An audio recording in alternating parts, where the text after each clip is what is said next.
Қайырлы күн, құрметті студент жастар, ата-аналар, әріптестер.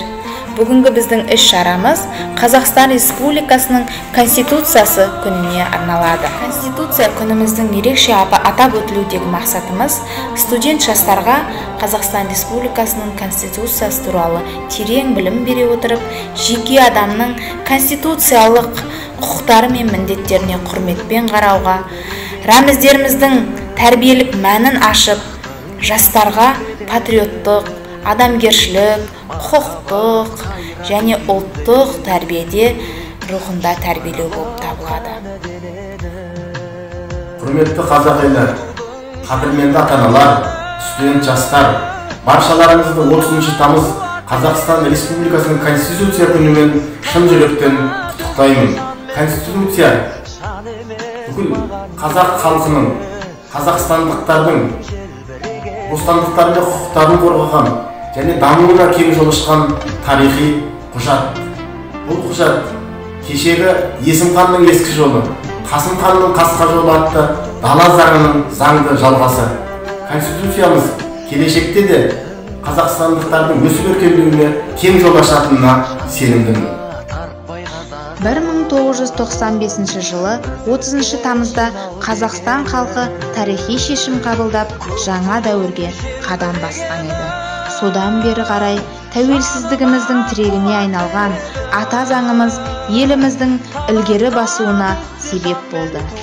Ал бүгінде қазақ елінде мемлекеттік мерекеге айналған Конституция күні жоғары деңгейде аталып өтеді.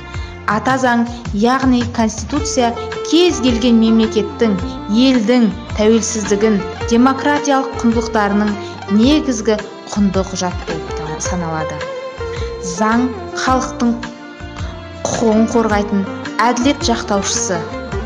Әрбір мемлекет өзінің алғашқы қадамын тәуелсіздігімен қатар Конституциясын қабылдағаннан бастайды.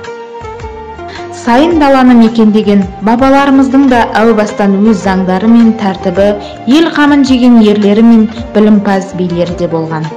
Еліміздің Конституциясы тұңғыш 1924 жылы, кейіннен 1937, 1978, 1993, 1995 жылдары жазбаша түрде қабылданды.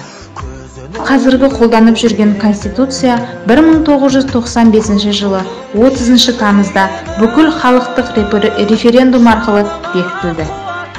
Өркендеп өз қолына алған ісі, биікке қазағымның самға құсы, халық боп қадір тұтып қастерлеген ата заң азат елдің ар намысы.